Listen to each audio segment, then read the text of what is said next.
Surveyors, engineers, and architects are never required to factor the supposed curvature of the Earth into their projects, providing another proof the world is a plane, not a planet. Canals and railways, for example, are always cut and laid horizontally, often over hundreds of miles, without any allowance for curvature. One surveyor, Mr. T. Westwood, wrote in the January 1896 Earth Review magazine stating that, "In leveling, I work from ordnance marks, or canal levels, to get the height above sea level. The puzzle to me used to be that over several miles each level was and is treated throughout its whole length as the same level from end to end, not the least allowance being made for curvature." One of the civil engineers in this district, after some amount of argument on each side as to the reason why no allowance for curvature was made, said he did not believe anybody would know the shape of the earth in this life. Another surveyor and engineer of 30 years wrote to the Birmingham Weekly Mercury, February 15, 1890, stating, "I am thoroughly acquainted with the theory and practice of civil engineering. However bigoted some of our professors may be in the theory of surveying according to the prescribed rules, yet it is well known amongst us that such theoretical measurements are incapable of any practical illustration. All our locomotives are designed to run on what may be regarded as true levels, or flats. There are, of course, partial inclines or gradients here and there, but they are always accurately defined and must be carefully traversed. But anything approaching to 8 inches in the mile, increasing as the square of the distance, could not be worked by any engine that was ever yet constructed. Taking one station with another all over England and Scotland, it may be stated that all the platforms are on the same relative level. The distance between eastern and western coasts of England may be set down as 300 miles. If the prescribed curvature was indeed as represented, the central stations at Rugby or Warwick ought to be close upon 3 miles higher than a cord drawn from the two extremities. If such was the case, there is not a driver or stoker within the kingdom that would be found to take charge of the train. We can only laugh at those of your readers who seriously give us credit for such venturesome exploits as running trains round spherical curves. Horizontal curves on levels are dangerous enough. Vertical curves would be 1,000 times worse, and with our rolling stock constructed as at present, physically impossible. Engineer W. Winkler wrote into the Earth Review, October 1893, regarding the Earth's supposed curvature, stating, "As an engineer of many years' standing, I saw that this absurd allowance is only permitted in school books. No engineer would dream of allowing anything of the kind. I have projected many miles of railways and many more of canals, and the allowance has not even been thought of, much less allowed for. This allowance for curvature means this, that it is 8 inches for the first mile of a canal, and increasing at the ratio by the square of the distance in miles. Thus a small navigable canal for boats, say 30 miles long, will have, by the above rule, an allowance for curvature of 600 feet. Think of that, and then please credit engineers as not being quite such fools. Nothing of the sort is allowed. We no more think of allowing 600 feet for a line of 30 miles of railway or canal than of wasting our time trying to square the circle." The Suez Canal, which connects the Mediterranean Sea with the Gulf of Suez on the Red Sea, is a clear proof of the earth's and water's non-convexity. The canal is 100 miles long, and without any locks, so the water within is an uninterrupted continuation of the Mediterranean Sea to the Red Sea.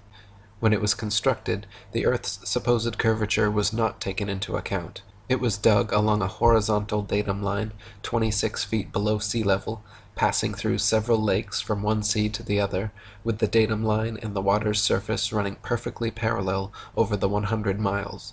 The average level of the Mediterranean is 6 inches above the Red Sea, while the flood tides in the Red Sea rise 4 feet above the highest and drop 3 feet below the lowest in the Mediterranean, making the half-tide level of the Red Sea the surface of the Mediterranean Sea, and the 100 miles of water in the canal all a clear continuation of the same horizontal line. Were they instead the supposed curved line of globe earthers, the water in the center of the canal would be 1,666 feet above the respective seas on either side. David Wardlaw Scott wrote, The distance between the Red Sea at Suez and the Mediterranean Sea is 100 statute miles, the datum line of the canal being 26 feet below the level of the Mediterranean, and is continued horizontally the whole way from sea to sea, there not being a single lock on the canal. The surface of water being parallel with the datum line, it is thus clear that there is no curvature or globularity for the whole 100 miles between the Mediterranean and the Red Sea. Had there been, according to the astronomic theory, the middle of the canal would have been 1,666 feet higher than at either end, whereas the canal is perfectly horizontal for the whole distance. The Great Canal of China, said to be 700 miles in length, was made without regard to any allowance for supposed curvature, as the Chinese believe the earth to be a stationary plane. I may also add that no allowance was made for it in the North Sea Canal, or in the Manchester Ship Canal, both recently constructed, thus clearly proving that there is no globularity in earth or sea, so that the world cannot possibly be a planet. Thomas Winship wrote, "If the earth be the globe of popular belief, it is very evident that in cutting a canal an allowance must be made for the curvature of the globe, which allowance would correspond to the square of the distance multiplied by 8 inches. From the Age of 5th August 1892 I extract the following. The German Emperor performed the ceremony of opening the gates of the Baltic and North Sea Canal in the spring of 1891. The canal starts at Holtenau on the south side of Kiel Bay and joins the Elbe 15 miles above its mouth. It is 61 miles long, 200 feet wide at the surface and 85 feet at the bottom, the depth being 28 feet. No locks are required, as the surface of the two seas is level.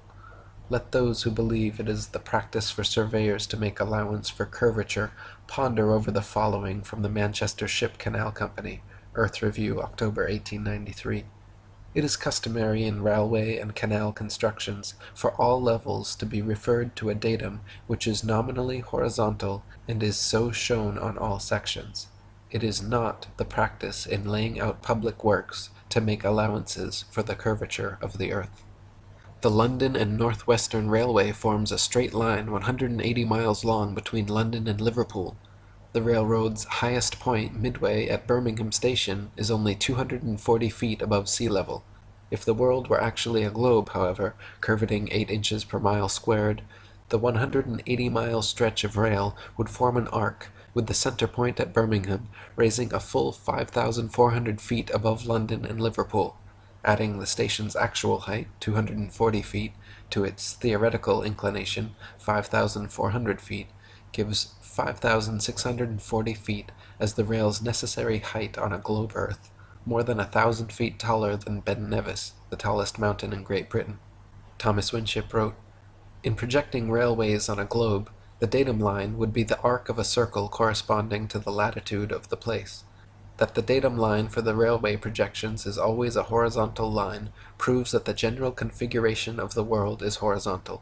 To support the globe theory, the gentlemen of the observatories should call upon the surveyor to prove that he allows the necessary amount for curvature, but this is what the learned men dare not do, as it is well known that the allowance for the supposed curvature is never made." David Wardlaw Scott wrote, "In a long line like that of the Great Pacific Railway, extending across North America, the supposed curvature would, of course, be proportionally great, extending to many miles in height, but not 1 inch was allowed by the engineers for curvature during the whole course of the construction of that vast line of railway. And if we think of it, how could it be otherwise? All railway metals must of necessity be straight, for how could any engine or carriage run with safety on a convex surface?" J.C. Bourne, in his book The History of the Great Western Railway, stated that the entire original English railroad, more than 118 miles long, that the whole line with the exception of the inclined planes, may be regarded practically as level.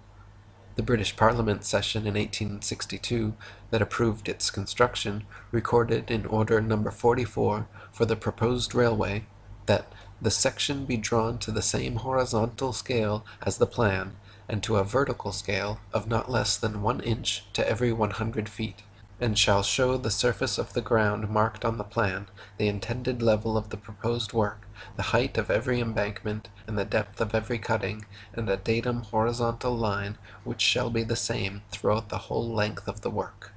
Thomas Winship wrote, 118 miles of level railway, and yet the surface on which it is projected a globe? Impossible. It cannot be. Early in 1898 I met a Mr. Hughes, chief officer of the steamer City of Lincoln. This gentleman told me he had projected thousands of miles of level railway in South America, and never heard of any allowance for curvature being made. On one occasion he surveyed over 1,000 miles of railway, which was a perfect straight line all the way. It is well known that in the Argentine Republic and other parts of South America there are railways thousands of miles long, without curve or gradient.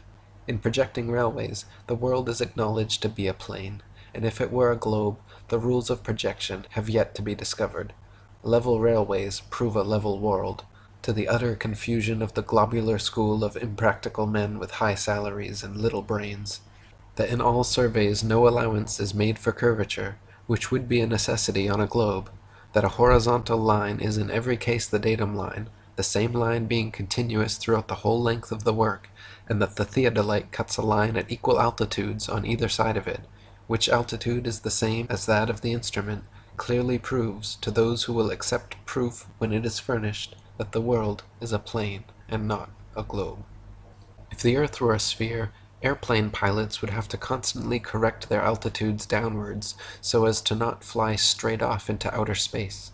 If the earth were truly a sphere 25,000 miles in circumference, curvating 8 inches per mile squared, a pilot wishing to simply maintain their altitude at a typical cruising speed of 500 miles per hour would have to constantly dip their nose downwards and descend 2,777 feet, over half a mile, every minute.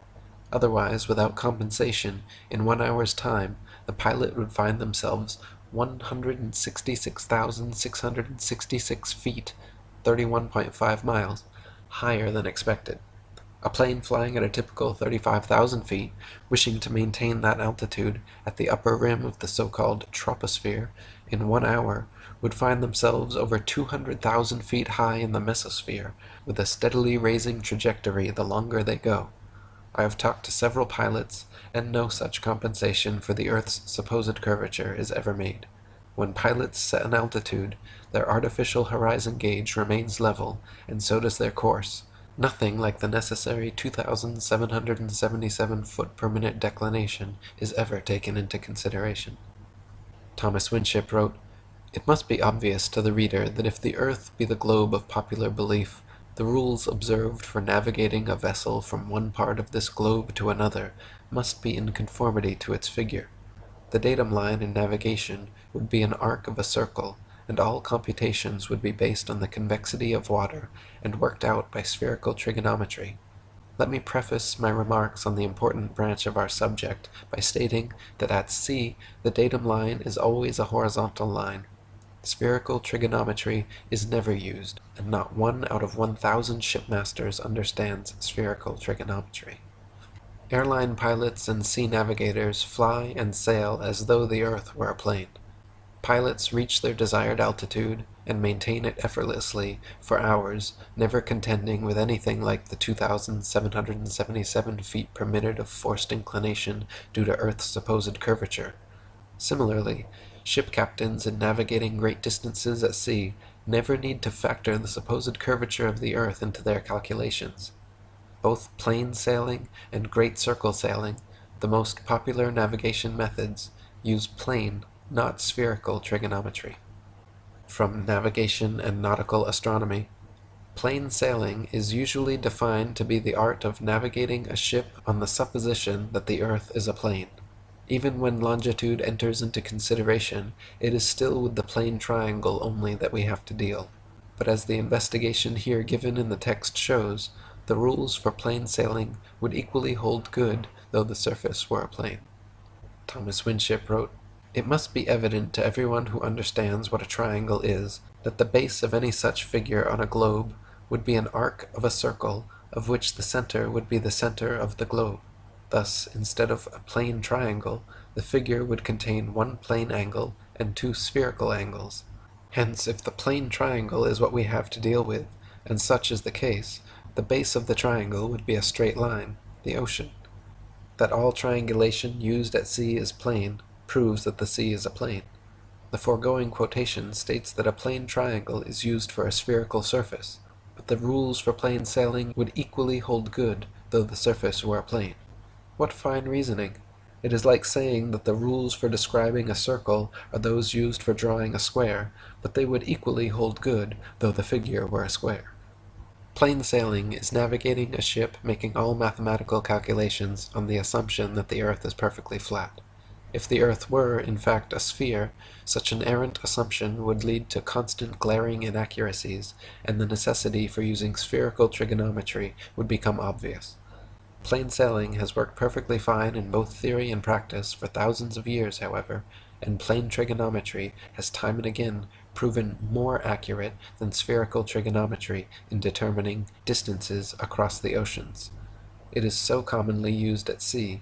Navigation in theory and practice states that, in practice, scarcely any other rules are used but those derived from plane sailing.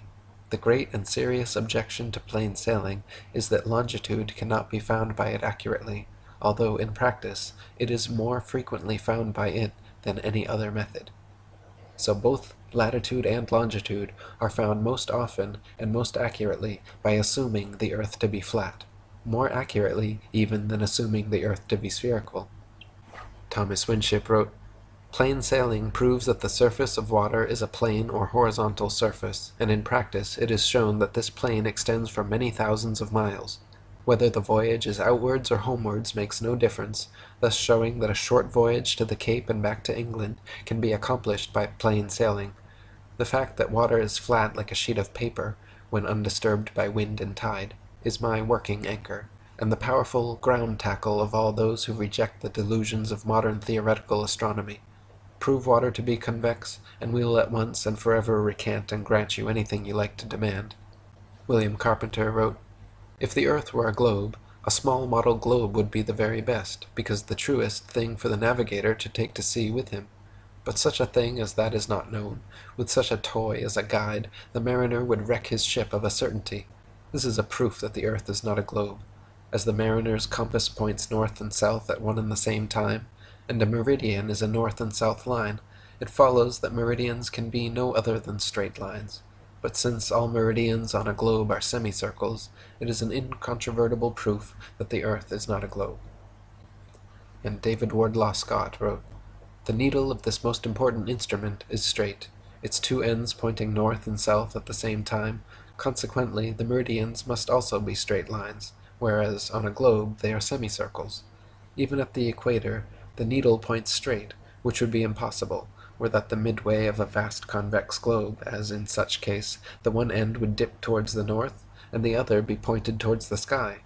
Again, the navigator, when he goes to sea, takes his observations and relies on the compass to guide him as to the direction in which he wishes to proceed. He does not provide himself with the model of a globe, which, if the world were a globe, would surely be the safest plan for him to adopt, but he takes flat maps or charts. Thus, in practice, he sails his ship as if the sea were horizontal, though in theory he had been erroneously taught that it is convex."